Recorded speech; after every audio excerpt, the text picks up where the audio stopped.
Hi, my name is David. Today we're going to do a free CodeCamp tutorial on CSS applied visual design. We're going to learn how to adjust the hue of a color.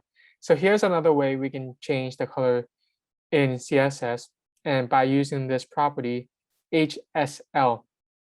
For this, the H represents the hue, which is what people think of the color. So it goes from 0 to 360, starting from red on the left, moving to green in the middle and blue on the right, like the RGB before. And it's just like a circle, 0 to 360, and you just pick a value in it for how you want your hue.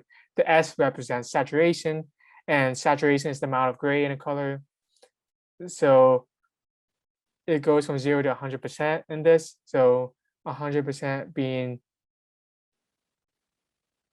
when it's fully saturated, has no gray in it, or has gray in it, all gray in it. And then is also lightness, which is the amount of white or black in a color. And this is also a percentage given from 0% as from completely black to 100% to white, and then usually 50% for normal. So we want to change their colors using HSL for this to correspond with their respective values. So for this example, we want to do green.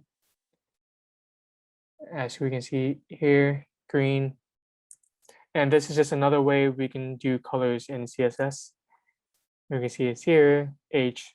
This is the hue, saturation, and then 50% for normal. Cyan, we just simply copy this and paste it. And then we do the same for blue.